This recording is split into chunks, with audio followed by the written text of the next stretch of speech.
Becoming undisputed in boxing is very difficult. You have to collect all 4 belts and face the best of your division to become undisputed. But a select few have not only become undisputed in 1 weight class, but 2. From the first person becoming a 2-divisional undisputed champion in Claressa Shields, to last year when Terence Crawford became the first male to become undisputed in 2 weight classes, to more recent with Inoue and Usyk joining the 2-divisional undisputed club. So this video is going to be me going over these boxers who have achieved this impressive status and ranking who has the most impressive wins to become undisputed in both weight classes. Starting with the lesser known 2-divisional undisputed champ, that being Claressa Shields.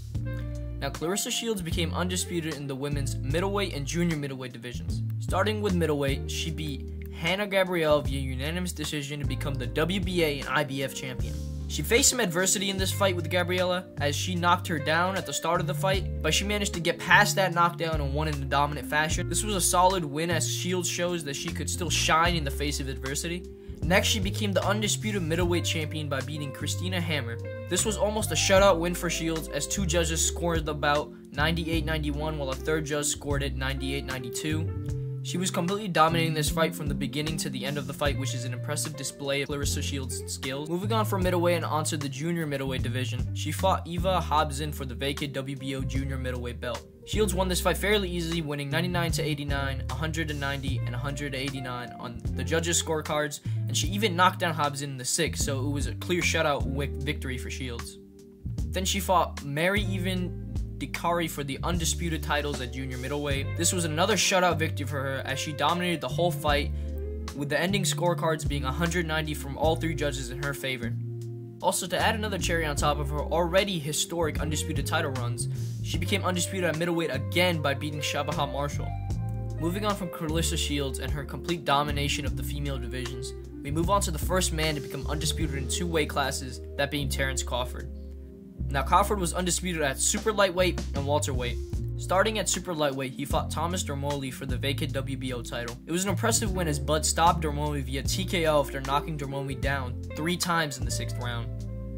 After that impressive win, Bud would fight his next opponent for his next world title against the, at the time, WBC champion, undefeated Victor Postal. Crawford won the fight fairly dominantly, as he put Postal on the canvas twice in the 5th round, and he won via unanimous decision with all 3 judges scoring as a clear victory for him. Bud also outlanded him. Bud landed 141 of his 388 punches thrown, and Postal landed 83 of his 244 thrown. This was a solid win for Bud, as he had beaten an undefeated world champion at the time and had claimed another title. Now Crawford's next fight for more titles would be for the undisputed titles at super lightweight against undefeated Julius Indigo. Bud won this fight very dominantly, as he sent Indigo to the canvas in the 2nd and knocked him out in the 3rd. This was quite the run to undisputed at super lightweight, and was already one of the most impressive runs a fighter could have to becoming undisputed, from the people he fought to how he won his fights. Moving on from his super lightweight undisputed run and onto his welterweight undisputed title run, Bud faced Jeff Horn for Jeff's WBO welterweight belt. This was a big fight at the time, as Horn was undefeated and had recently come off a big win against Manny Pacquiao. But Bud made quick work of Horn, having a dominating performance against him throughout their entire fight and TKOing Horn in the 9th. Before the fight was stopped, all 3 judges had Bud winning all the previous rounds, so it was quite a dominating win for Bud. Now Bud wouldn't fight for another world title until him and Errol Spence agreed to set aside all the business in boxing and give the fans the fight they want. Now this fight was truly the best Terence Crawford we have ever seen in the ring. From the way he was switching stances, he slipped out of the corners, to when he was perfectly countering every punch Spence was throwing. This was the greatest performance we have ever seen Crawford have. He dropped Spence in the 2nd and was dominating the fight until he dropped Spence again in the 7th, and one more time until the ref saw that Spence was no longer defending himself and decided to call the fight. This was by far, if not the best win of Bud's career, and was truly one of the most exciting ways to become undisputed in another weight class. Moving on from Terence Crawford's greatness, we move on to Naoya Inoue's greatness. Now Inoue was undisputed at bantamweight and super bantamweight. Now what's really special about Inoue becoming undisputed in 2 weight classes is that he became undisputed in both weight classes within 1 calendar year of each other. Starting with bantamweight, he fought Jermaine McDonald for his WBA bantamweight world title. Now Inoue just outpaced him and was just outstriking him, which led to a round 1 TKO. He was hurt with a left hook to the top of his head and was set to the canvas by a 2-punch combination left hook to the body. He got up again, but Inoue sent him back down to the canvas after a clean left hook landed, which seemed to really mess up McDonald, which caused the ref to call the fight. Next fight Inoue got for another world title was against Emmanuel Rodriguez for the IBF world title. This was again a quick fight Inoue as he stopped Rodriguez in the second as he dropped him 3 times in the second round. Now Inoue wouldn't fight for another belt until he faced Noya Dorane in a rematch for his WBC world title. Now Dorane was no joke as he spent 12 rounds with Inoue in their first fight and was a 4-division world champion. Now the reason why him being able to spell 12 rounds with Inoue is special is because Inoue is known for knocking people out. Only a couple fights have even gone the distance with him, so it was very impressive that he went all 12 rounds with Inoue. Now Inoue won this fight again, beating Dorane by TKO after he dropped Dorane near the end of the first round, then stunned him with a left hook at the start of the second round before finishing him with a combination of punches until the ref called the fight. Now his next fight, which was for the undisputed titles at bantamweight, was against Paul Butler, who held the WBO belt. Inoue won this fight by an 11th round knockout as he stopped Butler with multiple body shots. But even before the stoppage, Inoue was dominating the fight, being up 190 in all 3 judges' scorecards, and he was outlanding Butler 151 to 38, and 97 of those were power punches. So Inoue was really dominating this fight as the other guy could not keep up with him at all. Overall, it was a great win for Inoue as now he had collected all 4 belts and became the undisputed bantamweight champion. Moving on to super bantamweight, and what's really impressive about Inoue becoming undisputed at super bantamweight is, as mentioned before, he did this within a year of becoming undisputed at regular bantamweight. Now his first fight at super bantamweight was against undefeated Stephen Fulton for his WBC and WBO world titles. This was a big challenge for Inoue as Steph looked very sharp and very good at super bantamweight. Nonetheless, Inoue pulled off the win as he got an 8th round TKO as he dropped Steph with a good jab to the body and was able to come over with a good straight right, which dazed Steph, which allowed Inoue to drop him with a hook. Now Steph was able to get back up, but he was basically already out on the feet, and Inoue finished him with a flurry of punches and the ref had to call it off. His next fight, which was for the undisputed titles at super bantamweight, against Marlon Taples for the IBF and WBA titles. Now again, in classic Inoue fashion, he won the fight by knockout in the 10th round. He was also dominating this fight before the knockout as he put Taples to the canvas in the 4th round and again in the 10th, being the second knockdown, being the KO. He was also outlanding him well, 146 to 52 in total punches and 114 to 43 in power punches. So he was also outstriking him fairly well. This was Inoue's 19th record KO in 21 world title fights, which is highly impressive as he's claimed his 2nd undisputed titles in a 2nd weight class. Now finally moving on to our last person to have recently become undisputed in 2 weight classes, that being Alexander Usyk. Now Usyk was undisputed at cruiserweight and heavyweight. Starting with cruiserweight, his first world title was against, this is one of those crazy ass wrestler names, so I'm going to get it wrong regardless, but I'll try my best, Krostov Klauchki for his WBO world title. Usyk won this fight via unanimous decision with all 3 judges scoring him as the winner. This fight actually broke Usyk's knockout streak, but he won this fight through his footwork, superior hand speed, and quick jab, which injured his opponent's eye early in the fight, causing a cut that continued to bleed for the rest of the fight. The next belt Usyk got to claim was against undefeated Marlon Taples for his WBC world title. This was actually a close fight for Usyk as he won via majority decision.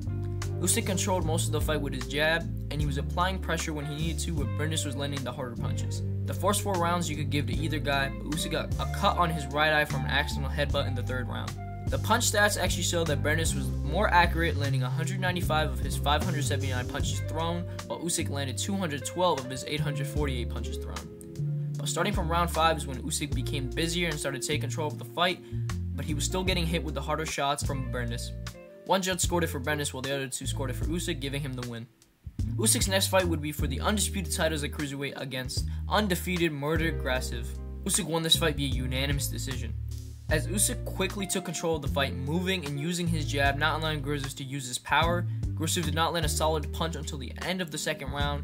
Usyk outclassed, outboxed, and dominated Grasov. The result was never in question if Usyk was declared the winner and the undisputed champion of the cruiserweight division. This was a great performance by Usyk, especially considering that what was on the line, who he's fighting, and how he won. Moving on to heavyweight.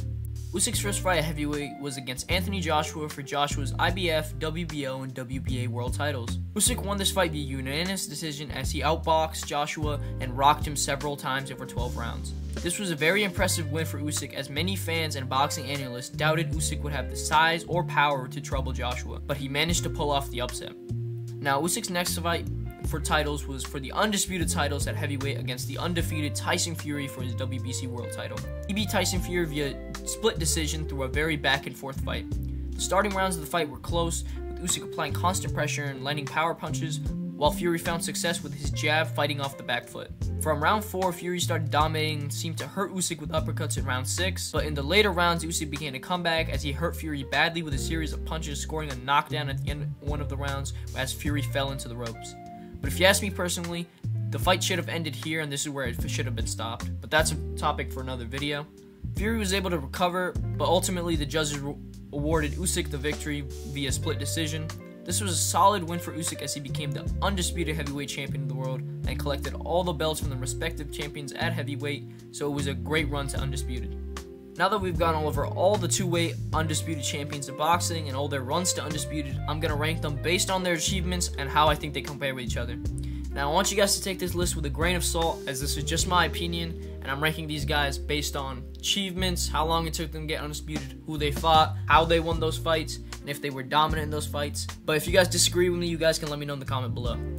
Now, starting with the person at number 4, that being Claressa Shields, as her wins are impressive and her runs to undisputed are really good, as she is fairly dominant in all her fights. But my only problem is, honestly, don't really know the women that she is fighting. And also, there is less competition at those higher weight classes, as most women tend to fight at lower weight classes.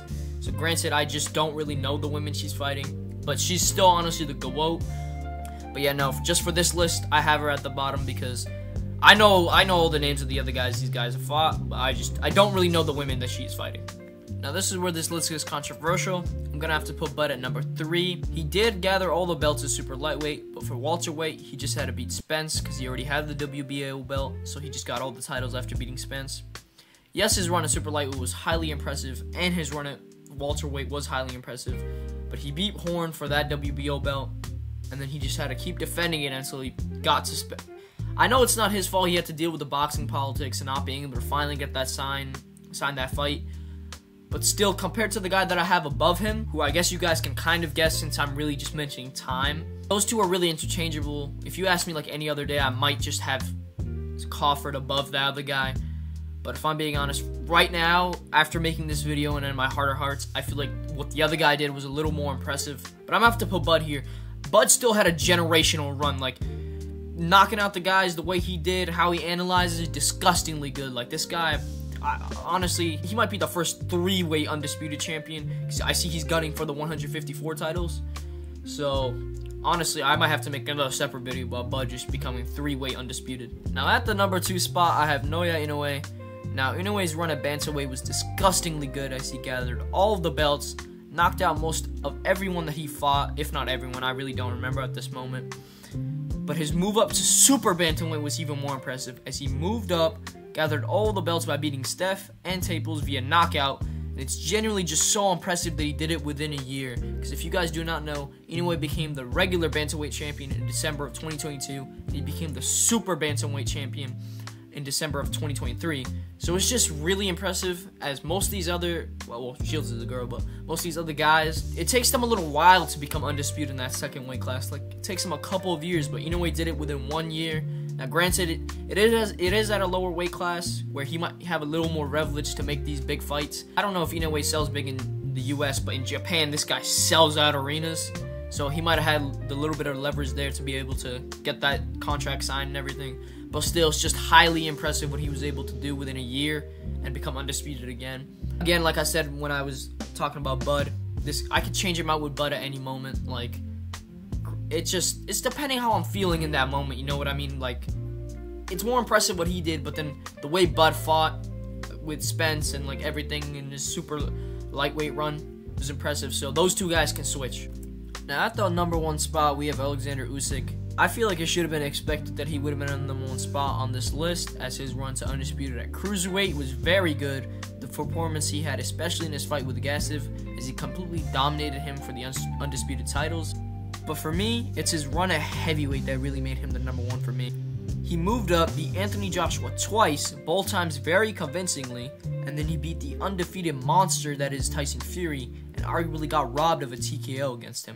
But that's going to be it for this video. I hope you guys enjoyed me explaining the 4 two-divisional undisputed champions in boxing, ranking them who I think had the most impressive runs in both divisions to undisputed. Tell me if you guys agree with my list in the comments below. or tell me why you disagreed with it. Tell me if you would change certain spots, or if you completely agree with it, or if I just missed the mark by one placement. But that's going to be it for this video. I hope you guys enjoyed. Make sure to like and subscribe, and as always, thank you for watching.